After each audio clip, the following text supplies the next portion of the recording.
Bastian is about 2.5 years old. He is a rat terrier mix. He's a rescue. We adopted him under the impression that he was a schnauzer mix. And we were just looking for a little scruffy monster. I bought the buttons at the end of May, and then on June 4th, which is Bastian's birthday, we began introducing them and exclusively using those for treat, inside, outside. He's only 13.5 pounds, so the buttons weren't as intuitive and easy for him to push as some of the larger dogs. So I think that it kind of pushed his persistence, and it at least got him to learn how to do that. Bastian has 43 buttons right now. It's interesting though, because I can't say he uses all 43 all the time. What do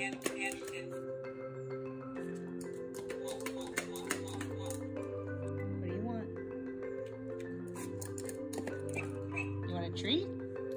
When we decided to introduce want, we started with just the button on its own. We put the button want separately. So it was almost part of a routine for him to hit that button and then approach the board and hit one of the other buttons. So it was almost like a prerequisite for want treat, want outside, want something else, any other request. I think that that's honestly part of the success of combining the words. I think that if they're too far away for him, he just gets lazy and he'll walk across the board and kind of button mash.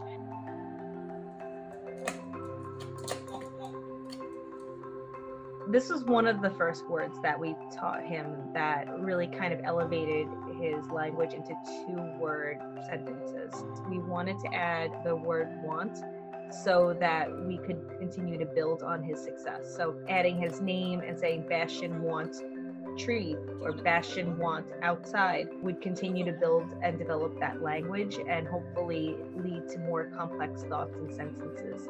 So if he would hit outside and go sit outside by the door or sit by the door to like go outside, we would come back and bring him back to the board and say want outside and kind of get him to reiterate what he was asking for with the proper language.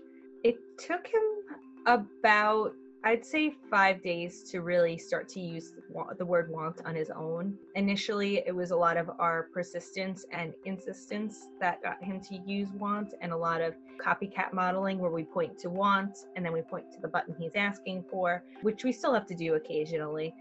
But for the most part, he started using it independently by day 4, and then by day 5, he was using it a lot more on his own. We still occasionally, again, have to go back and reiterate that we want him to use want.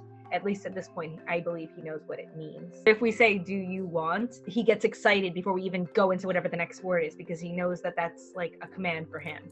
A lot of times, if he's outside and we're even just trying to get him in, just saying the word do, it gets him so excited because he knows the next thing is you want. It's kind of reiterating, again, like those are the words that we typically use with him. So when we say do you want, he knows that that's going to be something exciting and it's something for him. And so kind of transferring that excitement back to the buttons.